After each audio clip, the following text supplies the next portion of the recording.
Welcome to Decode Your Burnout, the podcast where we crack the code on burnout based on three primary factors: your programming, environment, and personality. We also feature experts who debunk the myths about what it takes to be successful in their industry and spin those tips to fit the workplace so you can optimize the way you work. I'm your host, Dr. Sharon Grossman, a psychologist turned coach, author, and burnout expert. If you're burned out and want to go from exhausted to extraordinary, book a free breakthrough session with me by going to bookachatwithsharon.com. And if you want to see how you're doing and what to focus on next, download the Burnout Checklist. You'll find the link in the show notes or go to bit.ly/checkyourburnout. Now let's get started.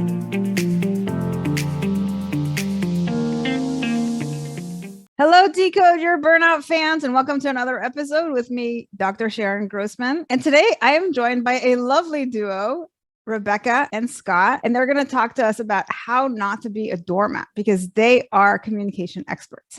Now, everyone deserves to make their voice heard.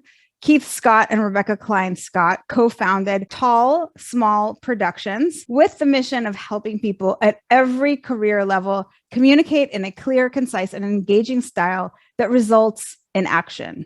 Tall Small Productions leads communications workshops for groups and individuals around the world. They work with Fortune 500 companies, small businesses, school districts, and associations on negotiation, public speaking, body language, leadership, crisis communications, and media training. This husband and wife team launched their company in 2014 and frequently make TV appearances, weighing in on the impact of communication and politics, news, and relationships. And yes, the company is named for their heights. Keith is 6'9" and Rebecca is 5'2". But taller here. Guys, welcome to the show. Thanks for having us. Thank you for having us. This was wonderful. Yeah, well, I'm really excited because, we haven't really talked about this very important issue. I think communication is important, and I think we may have touched on it in a very different way. But what you guys are going to share with us today is important because I think there's a lot of myths about how to engage around other people in the workplace when maybe you're not so sure of yourself and there's things that you want or you don't know how to, how what you're going to do is going to affect other people. And so sometimes we do let ourselves become a doormat, and that's certainly not helpful.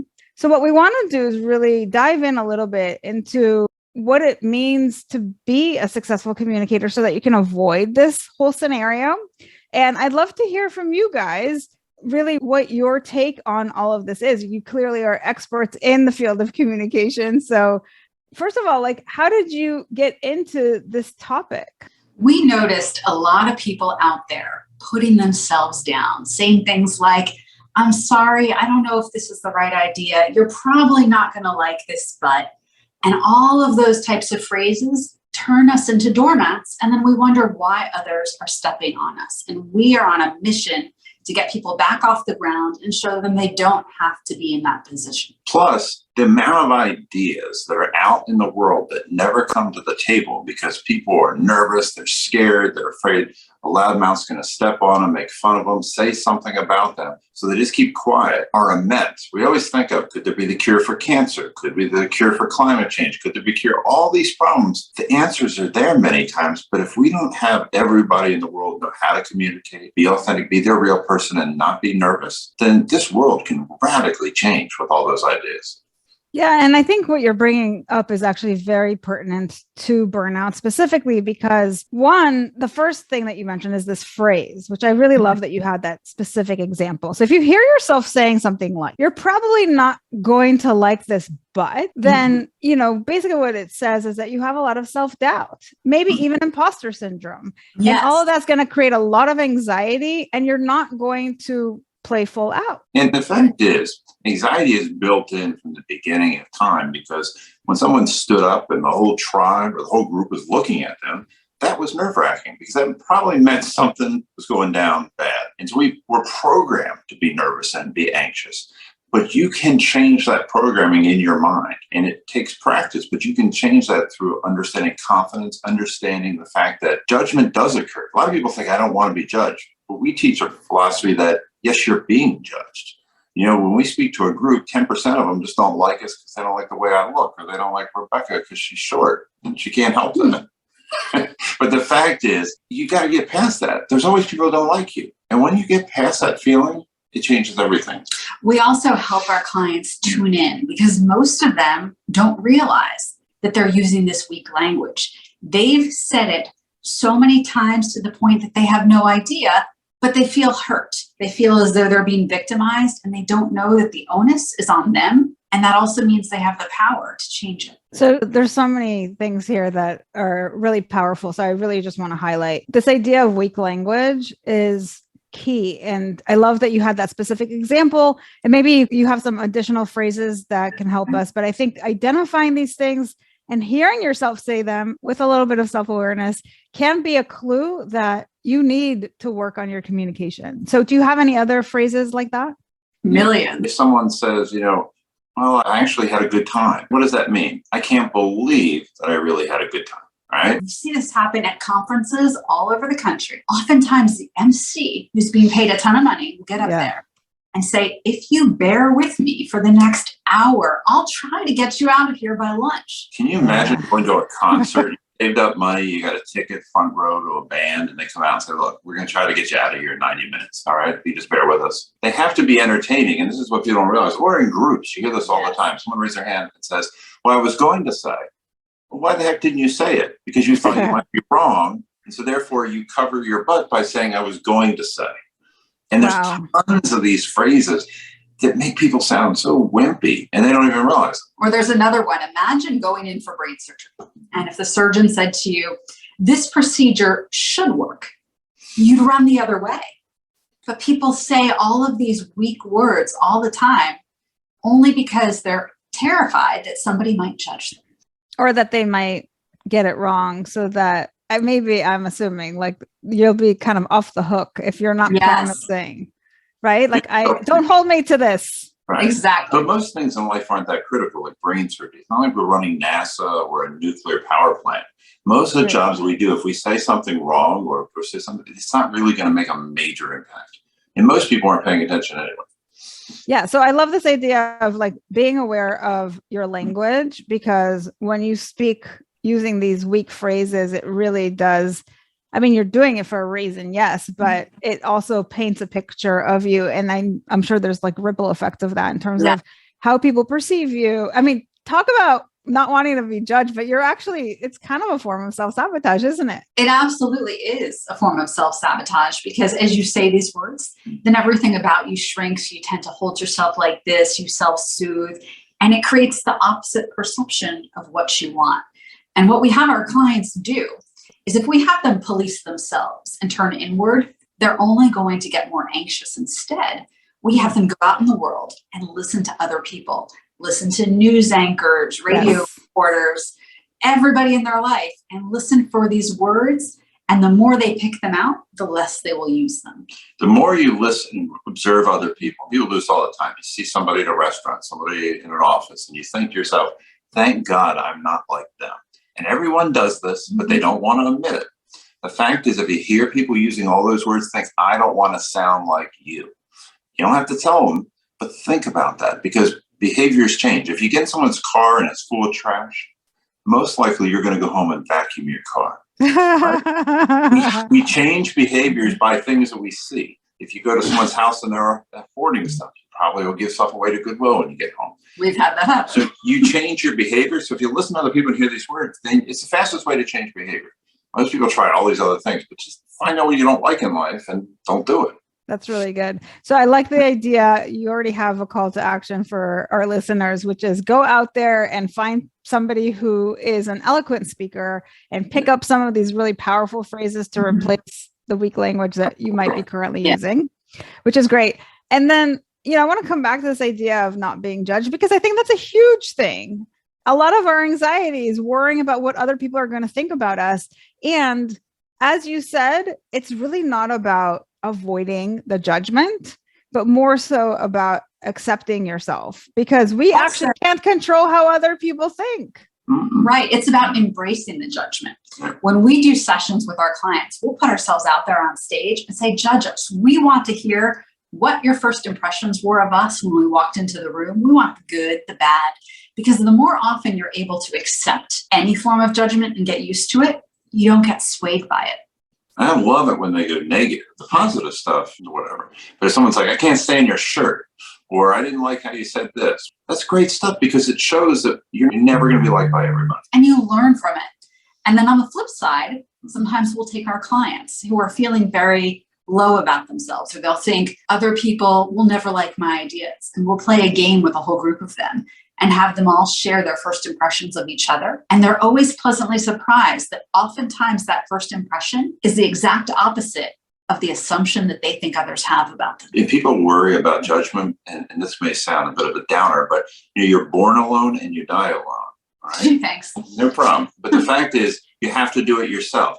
There's no one else. And you're never going to worry on those 2 times about the judgment of others. Those are not going to be your thought processes at those times. And I think too many people get caught up in the day-to-day and don't look at the larger picture of what life really is about. It's about creating that your own inner self. Yeah. So you've mentioned already one really big topic in terms of how not to be a doormat. One is to avoid weak language and get over this fear of being judged, and really just find powerful language and accept the fact that people are going to judge you no matter what. Yes. Right. And that's kind of like a big, powerful message wrapped up in like all these micro messages all in one, which is great. The other thing that I think it brings up, at least for me, as I hear you say that, is that when you are acting like a doormat, or you allow people to treat you in that way, you're going to play small. And the reason I think this is important when it comes to burnout is because too many times I hear people say that they are unfulfilled with their work. And being unfulfilled is one reason why you might be burning out. Absolutely. And to your point about words, for example, people that say, I'm sorry all the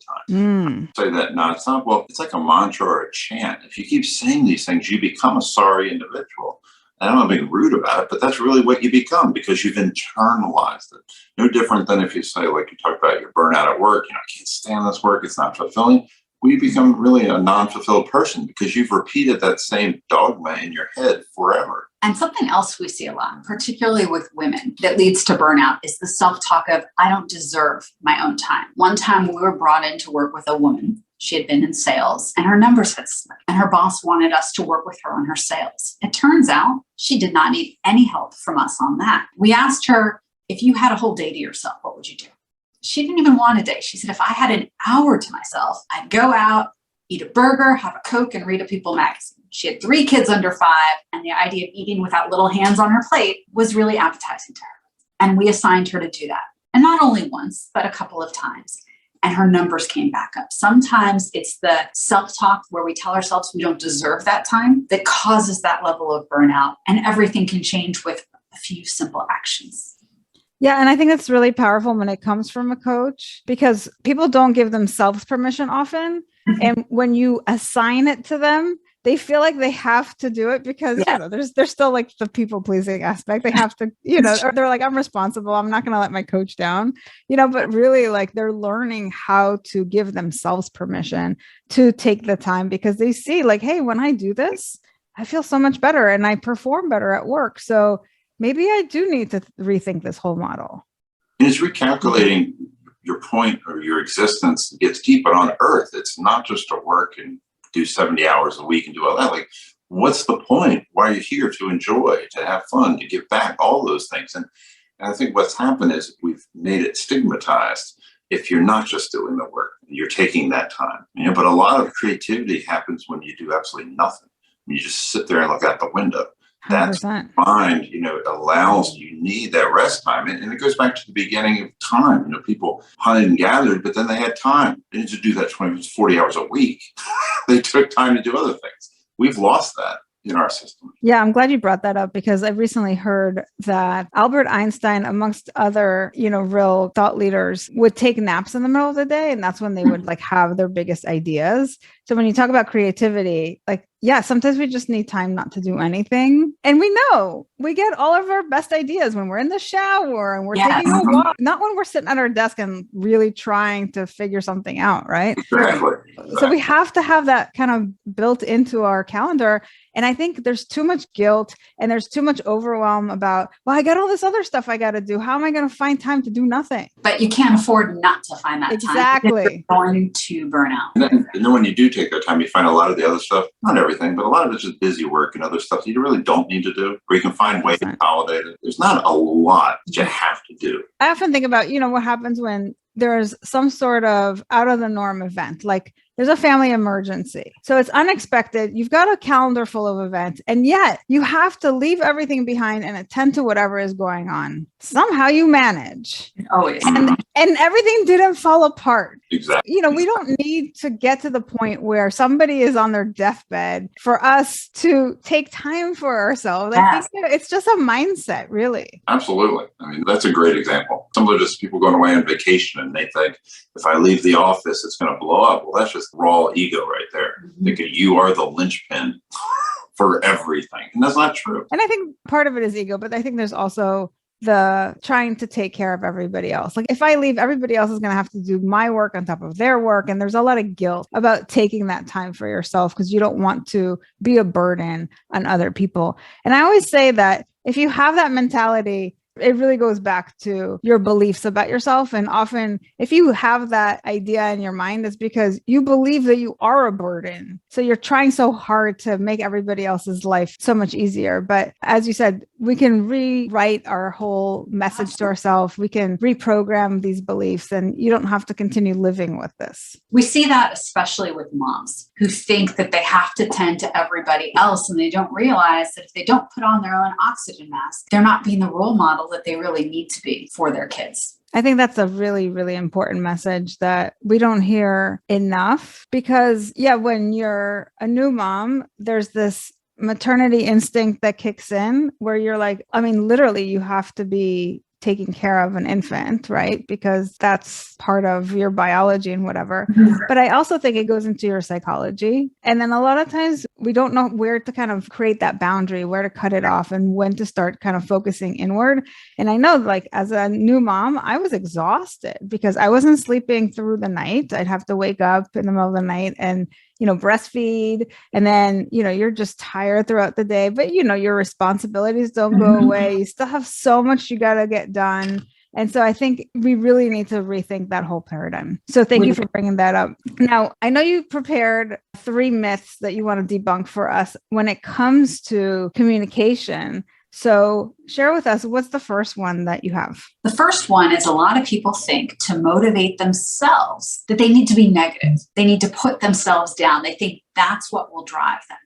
But it does the opposite because when we tell ourselves things that sound like doormat language, those things don't stay hidden in our heads. They come out in the form of the weak language. Swapping out that sabotaging self-talk for affirmative statements changes how you are seen and eventually how you see yourself. That's really powerful. Whenever we talk about self-compassion, this exact idea comes up. The reason why people don't have compassion for themselves often is because of this myth that if I take it easy on myself, then I'm going to become lazy. I'm going to become compliant. I'm not going to be achieving as much. And I care about productivity and accomplishments. So how could I possibly be kind to myself? And it's actually research that shows that when you treat yourself poorly in the way of your self-talk, that it does increase your productivity only initially, and then it drops. Whereas if you use that kind language with yourself, you actually have a more long-term approach to productivity, because at the end of the day, if you beat yourself up enough, you're going to break yourself down. Sure. That's it. Yeah. Great. So sometimes people think that, they're really anxious. And when it comes to public speaking, we know public speaking is the number one fear that people have, right? And if you're not a seasoned pro, oftentimes, you're very, very anxious about going on stage and talking. And it doesn't even have to be like you're a keynote speaker. It can be just at a meeting at work, you're going around the table and you're like not even paying attention to what other people are saying because you're like, oh my God, there's 2 more people and then it's me. And right? And you feel like your heart beating so fast and it's in your throat. sometimes people think like, okay, they just have to kind of try to get their message together. So they're focused on the content and they're not focused on their physiology. What can those people do? There are lots of things, and it's about finding the one that works right for you. One thing you can do is, and do this privately, go in the bathroom before you go into that meeting, or even sit down on the phone with somebody and breathe in and out very slowly. And as you breathe out, it grounds you and helps to prevent your heart from racing. Because when our hearts race, it tricks us into going a mile a minute and people don't absorb our messaging. I'm glad that you brought that up, because one thing I know when it comes to physiology and breathing is that when we're really anxious, our breathing changes. And we tend to have this kind of hyperventilation, right? Where we're taking in a lot of air, but we're not really exhaling, and it's very rapid. And so it sends this message to our brain. We go into fight or flight. And in fact, one of the things that can be very soothing is to turn that around, to elongate the breath and to focus more on the exhale than the inhale. And that actually allows you to calm and just soothe your whole nervous system down. So I think it's important to mention this, because I think the myth essentially is that it's just, I'm not a good speaker, or, there's nothing I can do. So this is just bound to happen. There's nothing I can do about it. Right. But we are actually saying you can soothe yourself in these situations, and it does get easier with practice. And to realize that whenever you're at a podium or speaking to a board or friends, when that anxiety occurs, you start to speak faster. Just naturally. So you have to remember to speak slower than feels comfortable. Yes. When you're speaking, you have to think inside your brain, man, I sound really slow. And then you'll be at the right pace. And also to remember that the pauses are the most important part, because you need the pauses after the words to digest the words. Most people just fly through a message thinking, thank God I'm done. But they don't realize that no one's really listened or digested it. Pauses. We always tell folks to watch the first 15 minutes of the first Godfather movie. We're not proposing violence. We're saying that the Godfather speaks slowly, but the words are powerful and everyone listens. And he doesn't have to be loud. He doesn't have to be fast.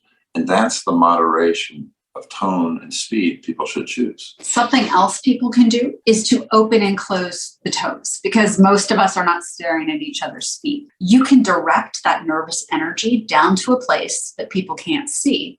And when you open and close your toes, that movement makes you less likely to rub an arm or play with your hair. A lot of women, especially, we find, will put their hair in front of an eye and hide behind it. And then once they're confident, they'll push it back. We see this in courtrooms, in boardrooms. With a hand inside of the jacket, rubbing the collarbone. The fact is, whether people understand these signs of body language, everybody's naturally wired to notice them soothing themselves. And that's what we talk about doormats. People take advantage. Folks that understand these signs, when they notice someone rubbing the arm in there, the mean, vicious people of the world will see that and say, I got this person and I can take advantage of this person. And those are the people that we're trying to help out, to teach them how not to do signs that allow someone else to take advantage of them. Okay, so basically what you're saying is you want to do these covert ways of soothing, like stretching the toes out and then closing that back up, because nobody can see that.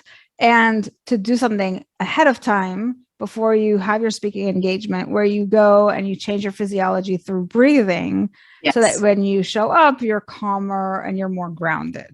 And this can be in a talk or just a one-on-one negotiation. I mean, this occurs, you're going in a performance review with your boss. I mean, a lot of situations that go into this. I was going to say what you were talking about earlier with the speaking more slowly. There's actually something psychological about this, where the reason why we talk so fast is because we don't want to take up space. Yes, true. Right. And if anybody's seen that TED Talk by Kelly McGonigal, where she has you do that Superwoman pose and you're putting your hands up on your hips, it's really to change your physiology, so you're feeling more confident before you go into any situation. There's also something about not just physically taking up space, but in your speech, taking up space, taking up time, if you will.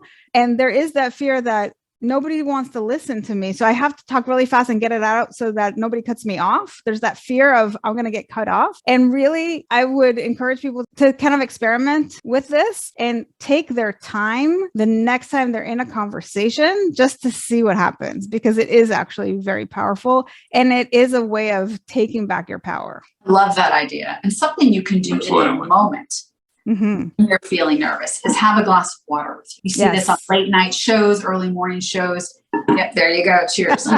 Take a sip and buy yourself a moment or two.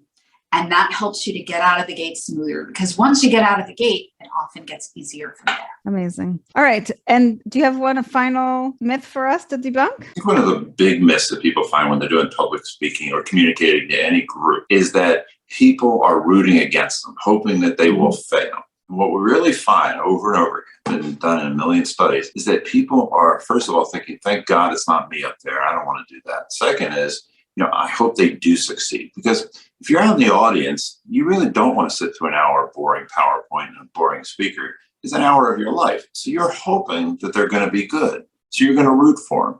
And what people can do in the audience is, instead of looking stone cold or like they've sucked on lemons, is smile once in a while, nod your head, even if it's horrible, because that will help the speaker at least get a little bit better. Show some signs to the speaker, but people are rooting for you. That's really reassuring. I'm glad that we are able to end on such a positive note. Yes.